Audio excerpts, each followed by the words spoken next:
Brevísimo, un programa radial dedicado al relato corto, letras, autores y viajes que nos hacen soñar en pocas palabras.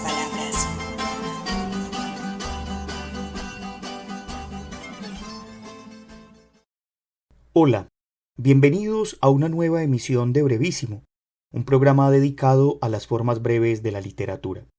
Yo soy Mauricio Montoya y le doy la bienvenida a mis compañeros de mesa. Hoy continuamos nuestro trasegar por el departamento del Tolima para encontrarnos con dos grandes escritores, Ancísar Castaño y Marta Fajardo, con quienes estaremos hablando de su experiencia literaria, su visión sobre las formas breves de la literatura en el Tolima, y también conoceremos un par de sus escritos. Antes de entrar en materia, quiero agradecer al escritor Jonier Alberto Agudelo Granados, pues fue él, con su entusiasmo literario y amor por las formas breves, quien me apoyó en la realización de estas entrevistas. Comencemos pues preguntando a nuestros invitados cuál ha sido su experiencia con las formas breves de la literatura, en especial con el microrrelato.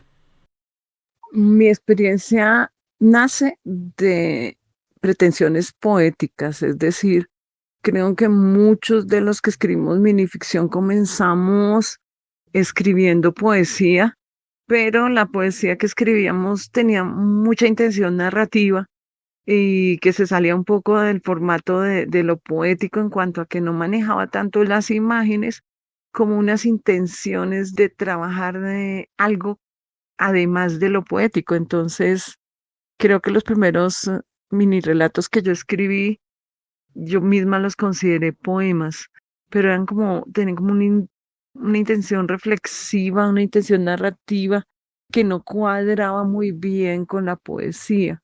Y eso le pasó a todos, es decir, desde Baudelaire para acá, los pequeños poemas en prosa, o todos estaban como, ¿esto qué es? No, no era tan fácil determinar que era minificción, ¿no? Ya después, mi encuentro con Julio Torri, que es un narrador mexicano que hace minificción, me hizo ver que lo que yo había hecho era un camino hacia la minificción. En ese momento yo dije, yo quiero hacer lo que está haciendo Julio Torri.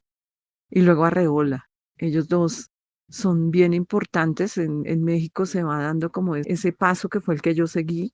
Después uno se vuelve a encontrar con un libro como Famas y Cronopios de Cortázar, que él mismo no sabía tampoco qué era lo que estaba haciendo y que todavía es casi, pues es más clasificable dentro de la minificción, pero en su momento él tampoco sabía qué era lo que estaba haciendo. Eso pasó mucho al comienzo de las minificciones. Entonces ya comienzo a decidir, esto es una minificción, esto es lo que yo quiero hacer. Por supuesto, uno se encuentra con Tito Monterroso y ahí sí decide, esto es lo que yo quiero hacer, y a mí me pasó eso. Y ya comencé a escribir minificciones porque yo escribía muy largo, pero después empecé a escribir muy corto, y lo que me pasa ahora es que casi no puedo escribir largo. Me cuesta mucho trabajo en narrativa escribir largo, porque ya me acostumbré al formato de la minificción.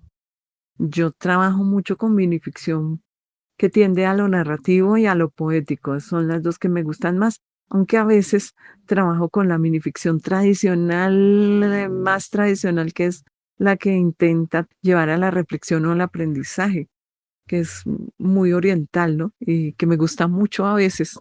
No siempre, pero cuando, pues también por mi línea profesoral, a veces tengo ganas de decir algo y me queda mejor decirlo por el lado de la minificción. Pese a la motivación que tengo yo por los relatos largos, por la lectura de novelas y todo ello, no cabe duda que me encanta escribir breve. Quizá eso se debe también a allá, hace mucho tiempo, en la finca donde mi padre era agregado. Al terminar las jornadas del día, papá nos convocaba a todos, incluyendo los trabajadores, por supuesto, a contar historias, y contaba una cantidad de historias mágicas sobre brujas y todo, y eran historias cortas que comenzaron como a permear mi sensibilidad frente a lo que es la escritura, más también a su vez a lo que es el teatro y a lo que es la pintura. Pienso que los microrrelatos son una oportunidad de experimentar cosas lindas.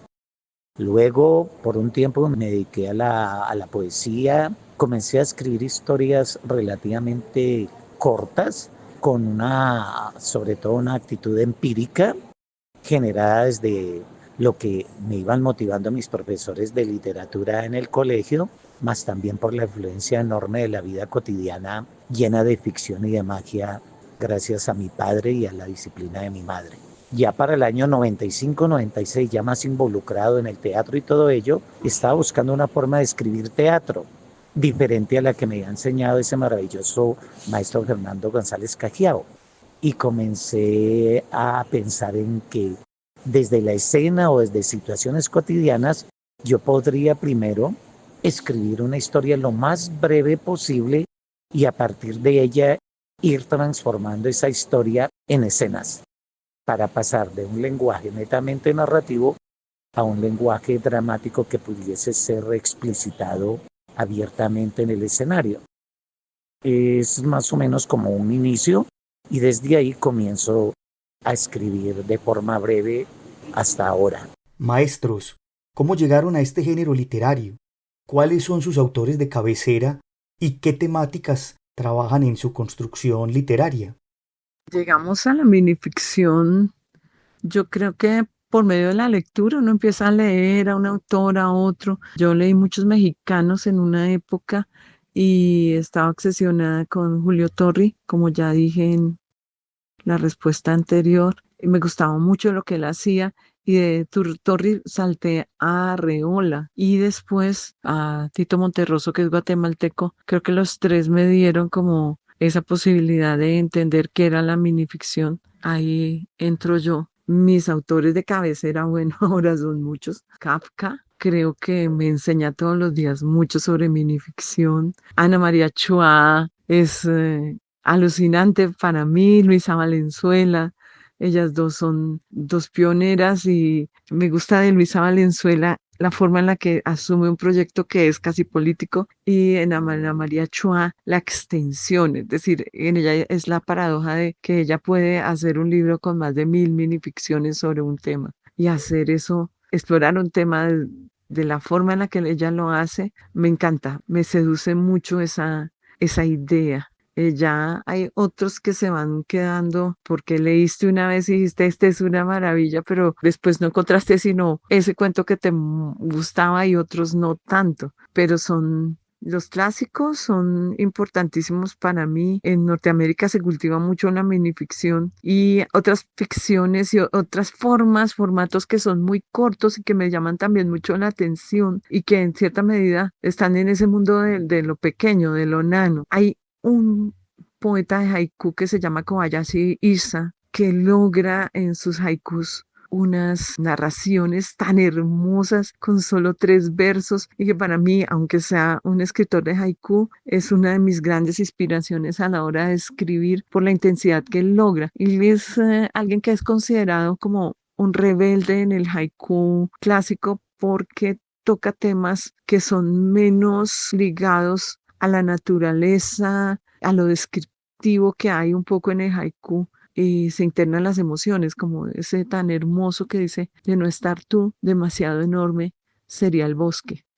Y ese tipo de haikus así, como el de Kobayashi Isa, a mí me fascinan porque me parece que ahí está mucho de lo que yo quisiera lograr en intención. Entonces, todos los días estoy buscando, hay muchas posibilidades colombianos, pues creo que todos leímos los mini relatos de Jairo Aníbal Niño, que hay que reconocerlo en eso, a él no se lo reconoció en esos libros tan bellos que tiene de mini relatos y es un gran minificcionista, pero hay muchos más, no es el único. Hay los españoles, en España hay unos minificcionistas y unos mini narradores que son espectaculares. Entonces nos puede uno seguir en sus producciones. La minificción se da muy bien en el ámbito digital. Entonces hay grandes narradores que logran cosas estupendas, ¿no? Diría yo. Guillermo Sampeiro es uno de los que más me gusta a mí porque es muy narrativo, él logra cosas narrativas impresionantes. En Ibagué, el trabajo que está haciendo Nelson Romero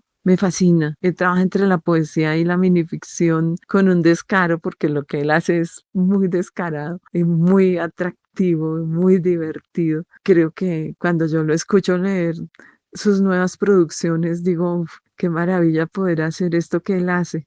Logra una fusión muy buena entre la poesía y la narrativa. Ana María Chua diría que eso es minificción poética, diría ella, porque ella la divide en cuatro. Pero Nelson Romero es alguien que trabaja muy bien. Y hay otra gente en Colombia que también lo está haciendo muy bien y a los que he leído. Adelantándome desde la primera respuesta a esta pregunta, pues creo firmemente que uno va siendo influenciado por una enorme cantidad de situaciones, pero en este caso, a más de lo que relato de mi padre, la vinculación en mi vida de las artes marciales como una oportunidad de reivindicarme existencialmente, de cambiar mi estilo de vida, me condujo a las historias Zen, que son pues textos cortos pero cargados de una profunda filosofía de la vida, además de la contundencia que tienen estos relatos. Así que sumado a esa relatoría oral de mi padre, a las experiencias que iba acumulando a través de mi crecimiento, encontrarme con el elogio a la brevedad y la profundidad de lo que yo pretendía hizo que me condujera por esos espacios de los microrelatos, con todas las conceptualizaciones que hay en torno a lo que es un microrelato y a lo que soy el microcuento, el minicuento y el cue, como plantea algún autor, creo que de origen venezolano. Así que comienzo o continúo mejor intentando escribir, fundamentándome en una temática cargada de lo que es mi vida cotidiana, donde metabolizo mis emociones de diferente manera, sobre todo con la ironía. Muestra de ello es el libro Cuentos cortos para noches largas y luego la intencionalidad que se manifiesta en Sábanas rotas, un libro que está dentro de la red, es un libro de carácter virtual. Hablemos, por favor, sobre la trayectoria y las obras que ustedes han creado en este género literario. Bueno, yo empecé a escribir minificción, yo creo que con el primer poema que escribí, sino que no lo sabía, y luego ya cuando llego a Ibagué, que tengo como más espacio, porque estar en Ibagué me aísla un poco de lo que yo tenía como mundo, y entonces eso me lleva mucho a escribir, y sigo como pensando que estaba escribiendo poesía y no estaba escribiendo, era mini relato, y allá me doy cuenta, allá puedo sentarme, leer y decir, esto no es un poema, esto es un mini relato, y incluso algunos de los que publiqué como poemas eran mini relatos. Y trabajo en un libro que se llama Ciudad Interior, que pretendía romper la idea de autor, por eso lo hicimos con el compañero con que lo hice. No determinamos de quién eran los escritos que había en el libro, porque no estamos interesados en eso. En ese momento uno está muy joven y quería romper con esa idea. Y ahí hay varias minificciones. Una fue escogida por los escritores de Eucorio y de el trabajo que se hace en Cali, en la Universidad del Valle, para la antología de minificcionistas colombianos. Entonces, esto también me ayuda a entender que yo estaba escribiendo minificciones. Seguí escribiendo muchísimas, muchas las publiqué por internet, están publicadas en internet, otras están consolidadas en dos libros que tengo que no he publicado y otras están consolidadas en un proyecto que ganó el premio Hugo Ruiz en el 2019, que se llama Apocalipsis de María y otros relatos y que son eso, relatos cortos en un 90%, minificciones que pues consolidaron un proyecto que yo tenía sobre la relación de las mujeres con la muerte.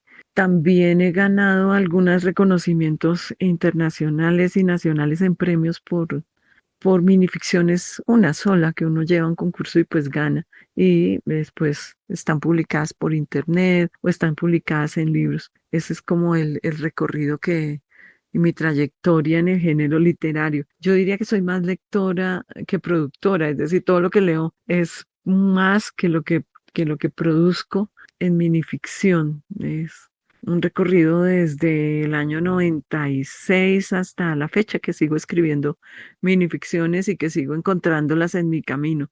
Yo tengo una relación bastante curiosa con la minificción. Por ejemplo, se me ocurren muchísimas minificciones en Bogotá cuando estoy en el Transmilenio, que el Transmilenio es una cosa en la que está uno con todos los sentidos alerta porque o lo roban o le hacen algo, bueno, en fin, hay tantos estímulos en un Transmilenio que se me ocurren muchas cosas para escribir, no necesariamente de la gente de Transmilenio, sino de la condición humana. Entonces, ahora estoy escribiendo minificciones de un viaje que hice a Bogotá. En un Transmilenio se me ocurrieron como 5 en un recorrido y de ahí empecé a hacer otras. Hace muchos años leí un libro que se llama Cómo leer el cuerpo de un gran maestro japonés, Wataru Oshaishi.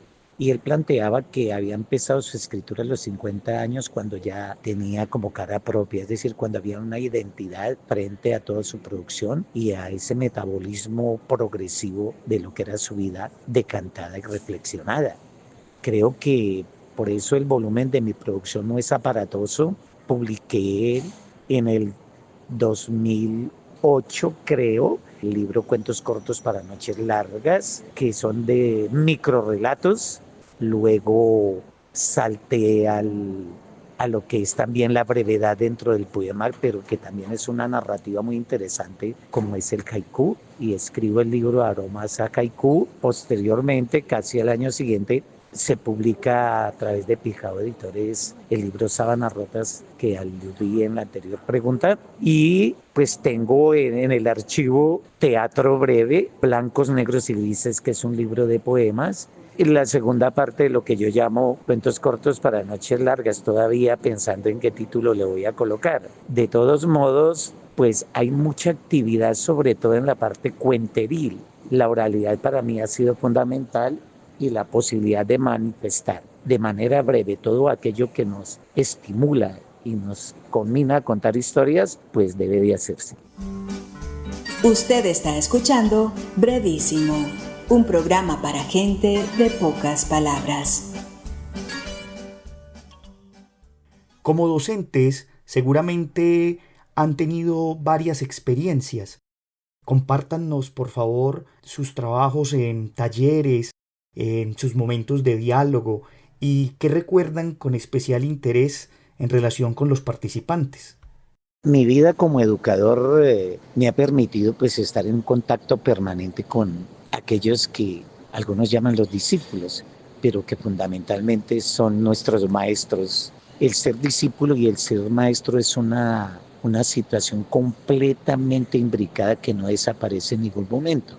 Aquel que se considera un maestro sin pretender ser a su vez discípulo, yo creo que tiene perdido como el 50% de lo que es su proyección. Aprendemos enormemente de aquellos que están con nosotros y desde el colegio, creando historias en educación artística, desde la universidad, a través del centro cultural y de las licenciaturas, pues he tenido la oportunidad de tener contacto con muchas personas que han alimentado desde sus procesos creativos la misma creación mía. En ese sentido, somos abiertos a los relatos, a las historias y a las formas como cada uno de nosotros los seres humanos nos involucramos en la escritura contando eso que es nuestra vida a través de la literatura. En una de las preguntas de arriba me hablaban como de mis autores de cabecera. Creo que no tengo ninguno en específico. Me encanta sobremanera todo lo que son los epífanos de Juan Carlos Botero. Reitero lo que son los cuentos zen. Kafka con sus microhistorias también dan un elemento, pero hay tantas y tantas personas que han enamorado mi vida desde el microrrelato que mencionar algunas, sobre todo dentro del contexto regional, sería un poco descalificativo para aquellos que también han alimentado mi proceso creador y a los cuales, pues, por supuesto, les doy mi gratitud. Resalto, como siempre, a mi padre, con sus narrativas explicitadas, orales y escritas, y a mi madre por esa capacidad de asesorar desde su tolerancia y amor todo lo que venía para sus hijos. Pues yo soy profesora.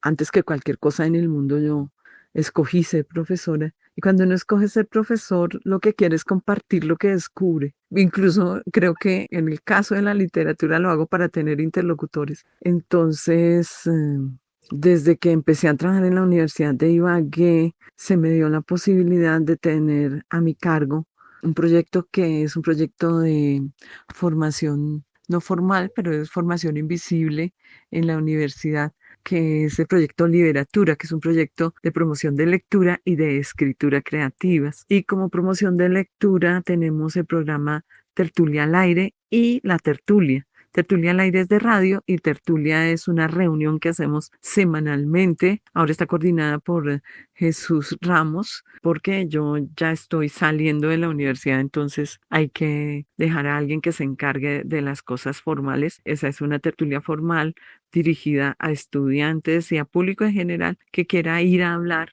Y en la tertulia al aire y en la tertulia, uno de los temas que más tocamos es la minificción. Nos gusta mucho en la tertulia radial porque nos da la posibilidad de leer el texto completo, de que una persona pueda escuchar un texto completo en una hora de grabación. Se pueden leer más de 6, 7, 8, entonces eso nos da esa posibilidad de analizar y trabajamos mucho con los clásicos, con los contemporáneos. Nuestra idea es hacer difusión. Y por el otro lado, el proyecto Liberatura de Escritura tiene el taller Liberatura, que está patrocinado por la Red Relata de Talleres de Escritura Creativa, que ahora está patrocinada por la Biblioteca Nacional. Antes estaba apoyada por el Ministerio de las Culturas.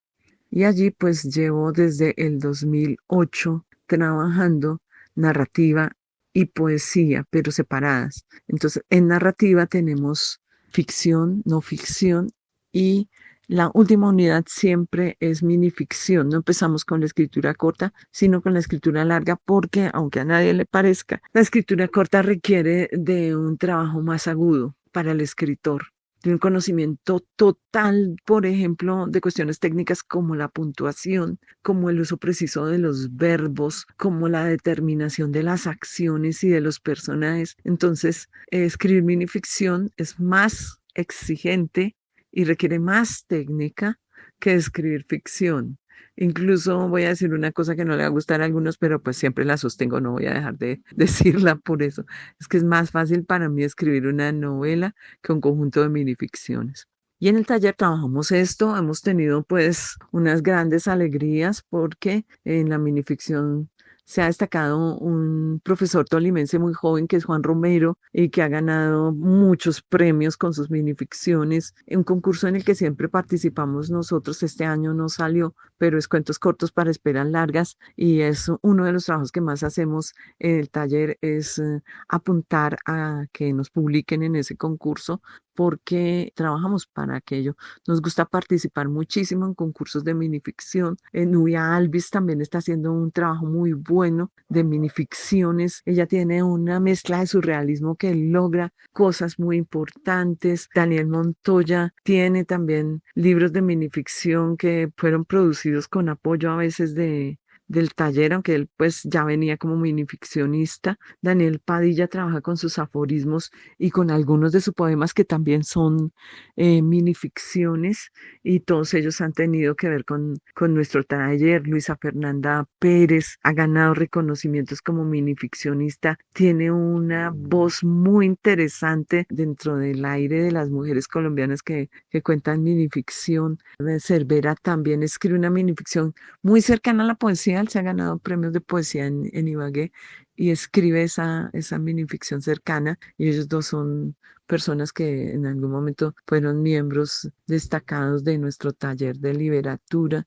Hay muchas personas, es que nombrarlas es algo que queda muy difícil porque hay unas incluso que están en formación y están haciendo cosas tan interesantes y sabemos que con el paso del tiempo van a lograr una obra fuerte, que todavía están buscando sus caminos, haciendo sus descubrimientos, pero por lo que general lo que hacemos en el taller es abrir el espacio, mostrar las posibilidades para que ellos encuentren si la minificción es su camino. Entonces, creo yo que mi taller ha logrado, incluso que haya muchas de estas personas que están ahora y que he nombrado están teniendo trabajo con la minificción, están haciendo minificciones ellos mismos y enseñándolas y trabajando con talleres. Entonces, en eso mi taller fue un taller que abrió camino para que muchas personas que participaron en el taller ahora sean directores de taller y pues es una delicia ver cómo la gente se está entrenando, por decirlo de alguna manera, en la minificción. Hay otra cantidad de gente que no he nombrado, pero que está ahí,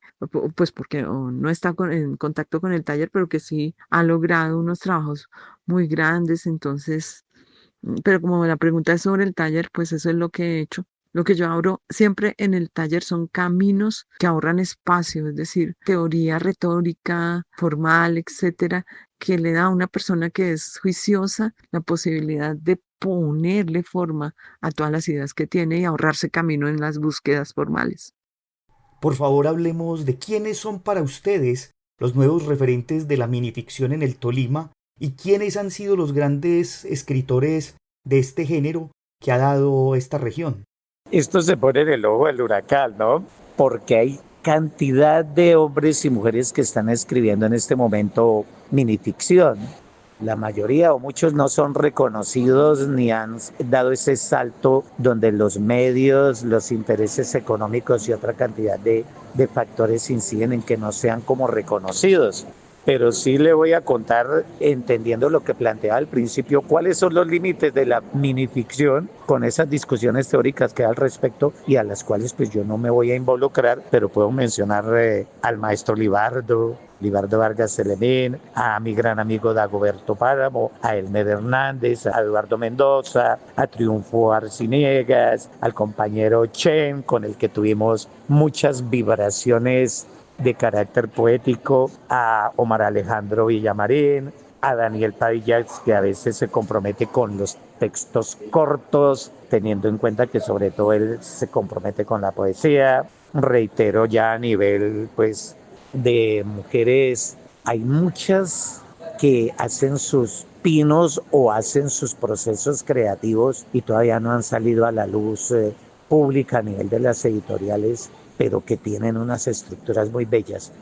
Corro el riesgo de mencionar alguna y no mencionar a las otras, pero es que reitero el papel de la mujer en este momento, reivindicando su pertinencia, su postura y su incidencia en lo que es la vida de una región, de un país y del planeta. Un libro que se llama 50 minicuentos, que es un libro que hicimos con una beca del Ministerio de Cultura eh, sobre antología de minificcionistas del taller. Creo que es un libro muy importante para la historia de la minificción en el Tolima. Son 50 autores de minificción tolimense. Ese libro está en la Soledad Rengifo y pues está en todas las bibliotecas, está también en la biblioteca Darío Chandía, para que lo revisen porque ahí hay todos esos autores, son autores tolimenses de minificción que estudiaron en mi taller. Entonces ahí pueden encontrar una lista larguísima. El libro es 50 minicuentos, antología de minificciones del taller Relata Literatura. Creo que ese es un libro en la historia del Tolima, es un libro muy importante y fue producido con una beca y yo fui la editora.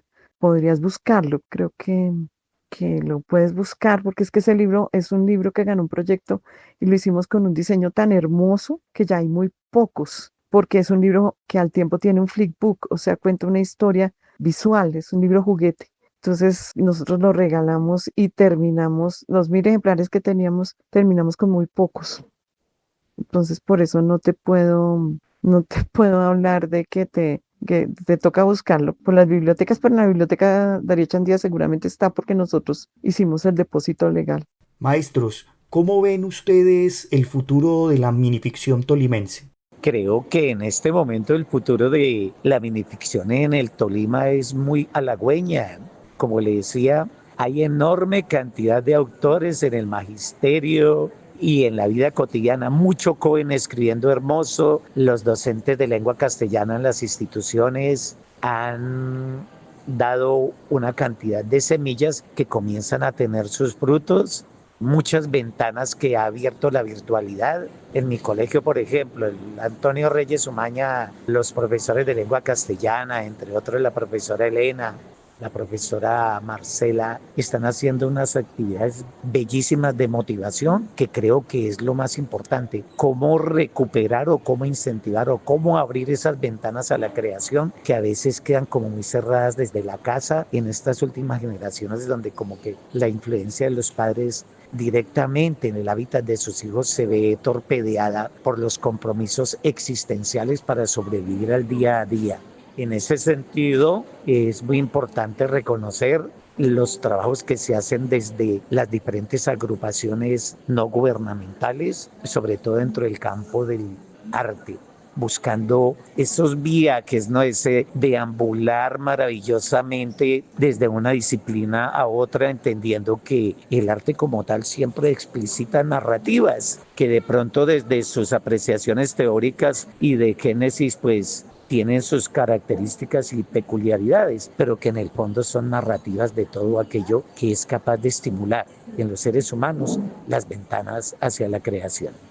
Tolima tiene una súper futuro en cuanto a la minificción. Con Daniel Montoya hemos hablado de eso y hemos querido hacer algunos proyectos que incluyan ya esa cantidad de gente que está escribiendo minificción, que nos podamos encontrar, que podamos hacer charlas y llegar a, por lo menos a la posibilidad de reunirnos y mirar qué estamos haciendo cada uno por su lado y qué podríamos hacer juntos por la minificción en el Tolima y por la finificción en general, ¿no? Entonces, eso es algo que hemos estado hablando con Daniel. Daniel quiere trabajar en ese proyecto y me imagino que lo va a lograr porque él hace siempre lo que se propone. Yo veo la minificción tolimense súper fuerte. La veo fortalecida incluso. No es lo mismo que hace 20 años, ahora está más fuerte. Usted está escuchando Brevísimo. Lo bueno, si breve, 2 veces bueno. Por último, escuchemos algunos relatos de nuestros invitados del día de hoy. Los momentos. Amancio Beltrán desocupaba espejos. Trabajo escaso y muy difícil que requería virtuosismo. Su padre había legado una gran tradición a Amancio.